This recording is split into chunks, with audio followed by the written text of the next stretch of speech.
Halo, welcome back to my channel. Saya Muslim. Di sini saya akan membahas soal mansowa ya, teman-teman ya. Tentunya untuk P3K, untuk umum ya, bisa guru, bisa teknis ya.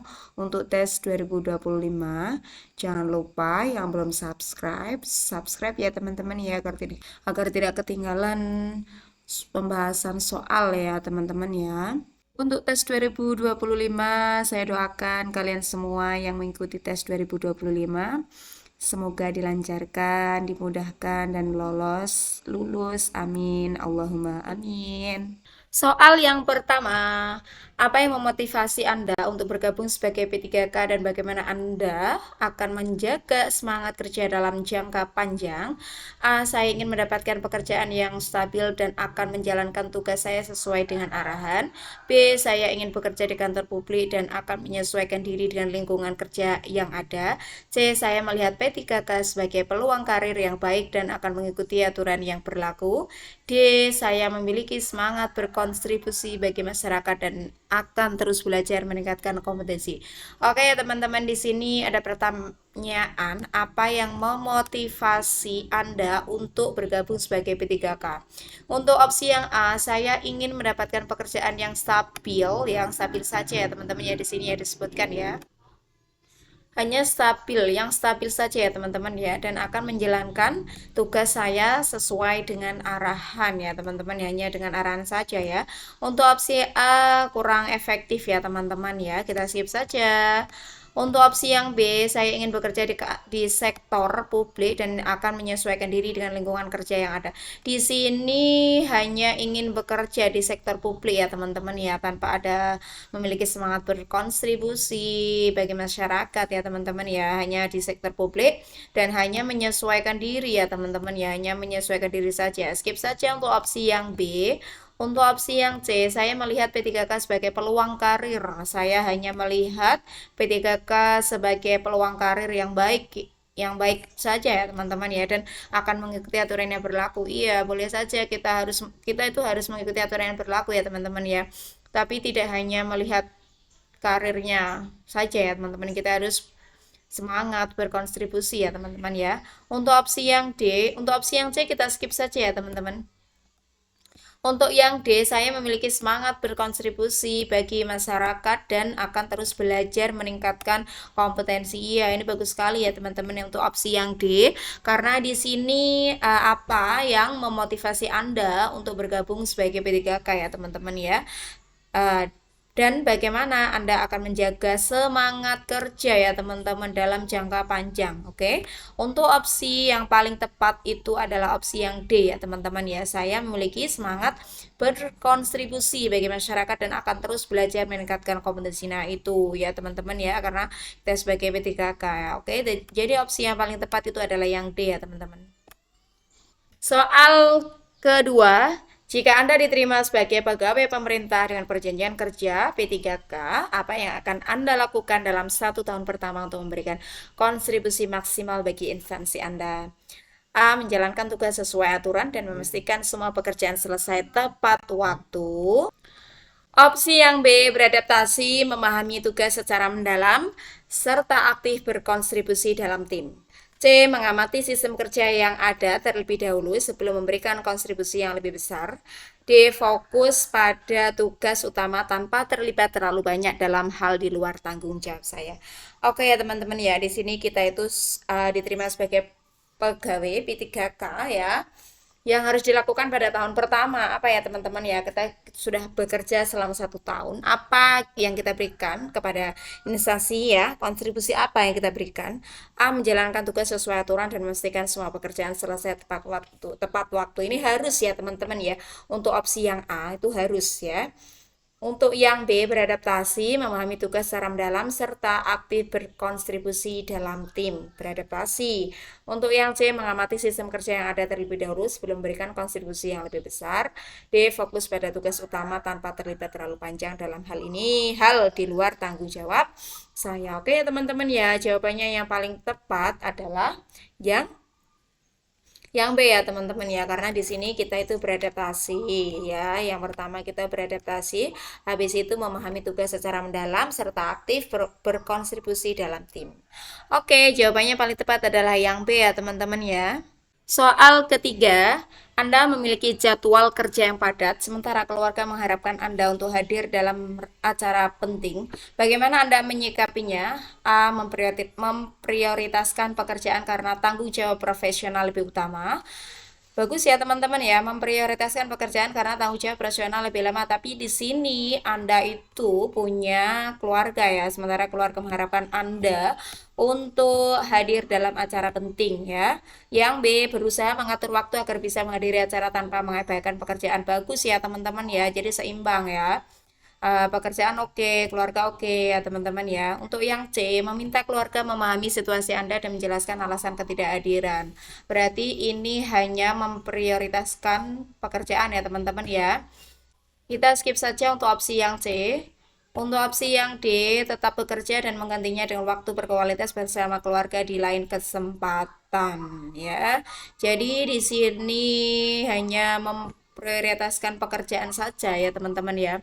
Untuk opsi yang D, menggantinya dengan waktu berkualitas bersama keluarga di lain kesempatan. Padahal di sini keluarga mengharapkan Anda untuk hadir dalam acara penting. Oke, jadi opsi yang paling tepat adalah B, berusaha mengatur waktu agar bisa menghadiri acara tanpa mengabaikan pekerjaan ya. Jadi opsi yang benar adalah yang B. Dalam perjalanan ke kantor, Anda melihat seseorang mengalami kecelakaan dan membutuhkan pertolongan. Namun, Anda juga memiliki janji penting yang tidak bisa ditunda. Apa yang akan Anda lakukan? A. Membantu sebisa mungkin dan menghubungi pihak berwenang sebelum melanjutkan perjalanan. Bagus ya teman-teman. Untuk opsi yang A. Untuk opsi yang B, mencari orang lain yang bisa membantu, lalu melanjutkan perjalanan agar tidak terlambat. Bagus ya teman-teman. Terus C, memastikan pihak lain yang lebih bertanggung jawab menanganinya dan melanjutkan perjalanan. Memastikan pihak lain lebih berarti ini kita tidak itu ya teman-teman ya untuk opsi yang C. Untuk opsi yang C, memastikan pihak lain yang lebih bertanggung jawab menanganinya dan melanjutkan perjalanan. Untuk yang D, melaporkan kejadian tersebut ke instansi terkait setelah sampai tujuan. Melaporkan saja ya teman-teman ya, tidak menghubungi pihak berwenang. Ya untuk opsi yang D kita skip saja. Untuk opsi yang A, membantu sebisa mungkin dan menghubungi pihak berwenang sebelum melanjutkan perjalanan. Yang paling bagus ini opsi yang A ya teman-teman ya. Di sini membantu sebisa mungkin dan menghubungi pihak berwenang, menghubungi misalkan puskesmas terdekat, kemudian melanjutkan perjalanan.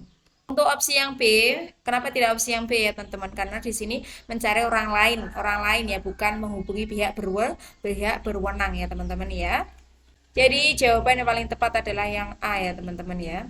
Untuk opsi yang C, kenapa tidak opsi yang C? Karena di sini memastikan pihak lain. Pihak lain itu siapa ya teman-teman ya? Kita harus menghubungi pihak berwenang ya teman-teman ya. Tidak hanya memastikan pihak lain saja yang bertanggung jawab ya. Jadi opsi yang paling tepat adalah yang A ya teman-teman. Soal kelima, seorang teman dekat meminta untuk meminjam uang dalam jumlah cukup besar, tetapi Anda sendiri sedang mengatur keuangan untuk kebutuhan penting. Bagaimana Anda menyikapinya? A. Menjelaskan kondisi keuangan dengan jujur dan menawarkan bantuan dalam bentuk lain. B. Meminjamkan uang sebagian saja agar tetap bisa membantu meskipun terbatas. C. Menolak secara langsung karena tidak ingin menghadapi risiko keuangan pribadi. D. Meminjamkan seluruhnya dengan harapan ia segera mengembalikan. Oke ya teman-teman, ya di sini ada seorang teman dekat meminta untuk meminjam uang dalam jumlah besar, cukup besar ya. Tetapi Anda sendiri sedang mengatur keuangan untuk kebutuhan penting ya. Bagaimana Anda menyikapinya? Ya, teman-teman ya, kita di sini itu ada teman yang meminjam uang dalam cukup besar, tapi Anda sendiri sedang mengatur keuangan ya. Jadi apa yang harus kita lakukan?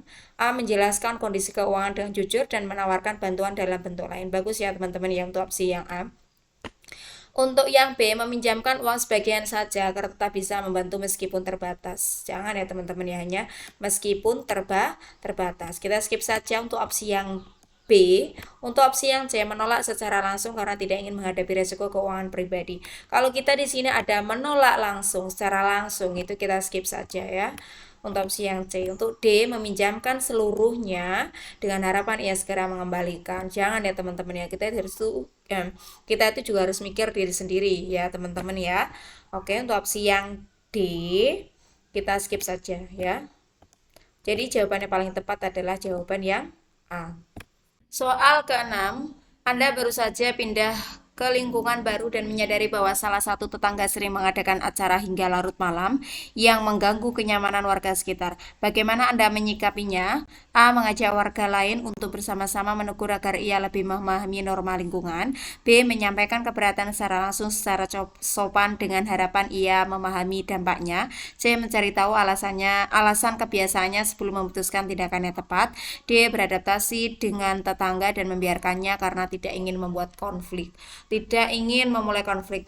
Oke, teman-teman ya, di sini kita baru saja pindah ya. Kita itu baru pindah ke lingkungannya baru dan menyadari bahwa salah satu tangga sering mengadakan acara hingga larut malam yang apa ya teman-teman di sini mengganggu kenyamanan warga sekitar. Jadi apa yang harus kita lakukan? Mengajak warga lain untuk bersama-sama menegur agar ia lebih memahami norma lingkungan. Ini bagus ya teman-teman, tapi di sini rame-rame ya teman-teman untuk opsi yang A. Untuk opsi yang B, menyampaikan keberatan secara langsung secara sopan ya, bagus ya, dengan harapan ia memahami dampaknya. Bagus ya teman-teman ya. Untuk yang C, mencari tahu alasan kebiasaannya sebelum memutuskan tindakan yang tepat. Karena di sini sudah tepat ya teman-teman ya. Karena di sini orang tersebut itu mengganggu kenyamanan bagi warga ya. Oke, untuk yang D, beradaptasi dengan tetangga dan membiarkannya karena tidak ingin memulai konflik. Kalau di sini membiarkan, ini tidak boleh ya teman-teman ya. Untuk yang opsi yang D kita skip saja. Jadi jawaban yang paling tepat adalah yang B ya teman-teman ya. Menyampaikan keberatan secara langsung, secara sopan dengan harapan ia memahami dampaknya. Soal ketujuh, seorang warga mengajukan keluhan mengenai layanan yang ia terima di instansi Anda. Warga tersebut tampak emosional dan berbicara dengan nada tinggi. Apa yang akan Anda lakukan? A. Mendengarkan keluhan, mencari solusi yang sesuai setelah paham masalahnya. Bagus ya teman-teman ya. Untuk opsi yang A. B. Menjelaskan prosedur layanan secara rinci agar ia memahami aturan yang berlaku. Iya teman-teman, tapi sebelum itu kan kita harus mendengarkan keluhannya dulu itu seperti apa ya. Jadi untuk opsi yang B itu lebih bagus untuk opsi yang A itu lebih bagus ya teman-teman dari opsi yang B. C. Memilih sabar dan memberikan kesempatan warga untuk menyampaikan keluhannya. Hanya memilih sabar saja tanpa mencari solusi, tanpa mendengarkan keluhan ya. Untuk opsi yang D, memastikan warga tetap mengikuti prosedur yang ada sebelum menanggapi keluhannya. Iya, ya, bagus mengikuti prosedur, tapi kita juga harus mendengarkan keluhan, mencari solusi yang sesuai setelah paham masalahnya. Oke, teman-teman ya, untuk opsi yang paling tepat itu adalah opsi yang A. Soal ke-8, salah satu rekan kerja Anda mengalami kesulitan dalam menyelesaikan tugasnya dan meminta bantuan. Namun, Anda juga memiliki pekerjaan yang harus diselesaikan. Bagaimana Anda menyikapinya? A. Menyelesaikan pekerjaan sendiri terlebih dahulu, lalu membantu jika masih ada waktu. Jika masih ada waktu ya teman-teman ya. Di sini kita skip saja ya, sampai kapan ya kita menyelesaikan pekerjaan sendiri terlebih dahulu, lalu membantu jika masih ada waktu. Kita skip untuk opsi yang A. Untuk yang B, meminta mencoba diri sendiri terlebih dahulu sebelum menawarkan bantuan. Ini bagus, tapi di sini rekan kerja Anda itu mengalami kesulitan ya teman-teman. Kita skip saja untuk opsi yang B ya teman-teman ya. Untuk opsi yang C, membantu semampunya tetapi tetap memastikan pekerjaan utama Anda tidak terbengkalai. Ini bagus ya untuk opsi yang C, lebih bagus dari jawaban A dan B. Untuk opsi yang D, mencari tahu kesulitannya dan memberi arahan tanpa mengorbankan pekerjaan sendiri. Bagus ya teman-teman ya untuk opsi yang D ini, karena di sini mencari tahu kesulitannya itu di mana dan memberi arahan tanpa mengorbankan pekerjaannya sendiri. Paling bagus jawabannya adalah opsi yang D ya teman-teman ya, untuk jawaban nomor 9. Jawaban untuk nomor 8. Soal ke-9, di dalam tim kerja terjadi perbedaan pendapat antara dua anggota yang mulai mempengaruhi produktivitas. Apa tindakan Anda? A. Mendukung pendapat yang menurut Anda lebih masuk akal. B. Memfasilitasi keduanya untuk berdiskusi bersama agar tidak berdampak buruk untuk yang lainnya. C. Membantu mereka menemukan solusi yang adil bagi semua pihak. D. Mendiskusikan dengan tim jalan tengah yang terbaik untuk keduanya. Di sini itu ada tim kerja ya teman-teman ya. Kita itu sebagai tim kerja terjadi perbedaan pendapat antara dua anggota yang mulai mempengaruhi produktivitasnya. Berarti apa teman-teman, ini jawaban yang paling tepat? Jawaban yang paling tepat adalah yang B ya teman-teman ya, karena di sini memfasilitasi keduanya untuk berdiskusi bersama agar tidak berdampak buruk untuk yang lainnya ya teman-teman ya. Kita sebagai tim itu kita perlu apa itu namanya berdiskusi bersama ya agar tidak menimbulkan hal-hal untuk yang lainnya ya. Jadi opsi yang tepat itu adalah yang B ya teman-teman ya, karena kalau bagaimana kalau dengan yang A, mendukung pendapat yang menurut Anda lebih masuk akal? Berarti mendukung sebelah pihak ya teman-teman ya, sepihak aja ya. Jadi kurang tepat ya untuk opsi yang A. Untuk opsi yang C, membantu mereka menemukan solusi yang adil bagi semua pihak ya. Berarti menemukan solusi saja tanpa berdiskusi ya teman-teman ya. Jadi opsi yang C kita skip saja. Untuk opsi yang D, mendiskusikan dengan tim jalan tengah yang terbaik untuk keduanya ya, tanpa memfasilitasi ya teman-teman ya, tanpa berpikir dampak yang terjadi untuk yang lainnya ya. Jadi opsi yang paling tepat itu opsi yang B ya teman-teman ya. Soal ke-10, Anda sedang mengerjakan proyek tim tetapi mendapati bahwa sebagian anggota bekerja kurang efektif dan koordinasi dalam tim tidak berjalan dengan baik. Apa langkah yang Anda ambil? A. Melaporkan kondisi tim kepada atasan agar atasan bisa memberikan arahan yang lebih baik, lebih efektif. Oke, teman-teman ya, di sini kita itu langsung melapor kondisi tim kepada atasan ya. Kita skip saja karena di sini kita itu terlalu buru-buru tanpa mengetahui koordinasi atau berdiskusi ya, teman-teman. Langsung skip saja untuk yang opsi yang A. Untuk yang B, memberikan instruksi lebih tegas kepada anggota tim agar mengikuti cara kerja yang telah Anda terapkan. Di sini kalau karyawan itu diberikan instruksi lebih tegas, itu malah membuat bekerja kurang efektif ya. Untuk opsi yang B, kita skip saja untuk opsi yang B. Untuk opsi yang C, mengambil peran utama dalam proyek dan menyelesaikan sebagian besar pekerjaan agar proyek tetap berjalan. Di sini hanya menyelesaikan sebagian besar saja ya teman-teman ya. Jadi kurang efektif. Untuk opsi yang C itu hanya menyelesaikan sebagian besar pekerjaan agar proyek tetap berjalan, hanya sebagian saja ya teman-teman. Kita skip saja untuk opsi yang C. Untuk opsi yang D, menganalisis penyebab kurangnya koordinasi, kemudian mengajak tim berdiskusi untuk mencari solusi yang terbaik. Ini bagus sekali ya teman-teman ya. Kita menganalisis dulu penyebab kurangnya koordinasi, kemudian mengajak tim berdiskusi untuk mencari solusi terbaik. Itu jadi jawabannya yang tepat ya. Yang paling tepat adalah yang D ya teman-teman ya di sini. Kita itu butuh koordinasi, butuh diskusi dan kemudian mencari solusi yang terbaik. Soal ke-11, Anda adalah seorang supervisor yang melihat salah satu anggota tim memiliki potensi besar, tetapi masih kurang percaya diri dalam mengambil keputusan penting. Apa yang akan Anda lakukan? A. Memberikan tantangan kecil terlebih dahulu dan membimbingnya agar lebih percaya diri. B. Mendorong semangatnya untuk mengambil keputusan besar agar lebih cepat belajar mandiri. C. Menyediakan waktu ia belajar sendiri dan memberikan support sesuai kebutuhan. D. Menugaskan rekan kerja yang kompeten untuk membantunya mengembangkan diri. Oke teman-teman ya, jadi jawaban yang paling tepat adalah yang A ya teman-teman ya. Di sini memberikan tantangan kecil terlebih dahulu dan membimbingnya agar lebih percaya diri ya teman-teman ya. Jadi yang diberi tantangan kecil dulu terlebih dahulu ya, dan tetap membimbingnya agar lebih percaya diri. Ya, untuk opsi yang A itu paling benar ya teman-teman ya. Kenapa tidak opsi yang B? Di sini mendorong semangatnya untuk mengambil keputusan besar. Jangan dulu ya teman-teman ya, di sini memberikan keputusan besar jangan ya.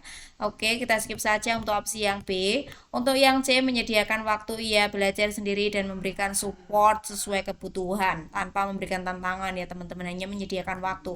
Kita skip saja untuk opsi yang C. Untuk opsi yang D, menugaskan rekan kerja yang kompeten untuk membantunya mengembangkan diri. Menugaskan rekan kerja yang kompeten ya. Di sini kurang bagus ya teman-teman ya. Tidak sesuai dengan pernyataan ya.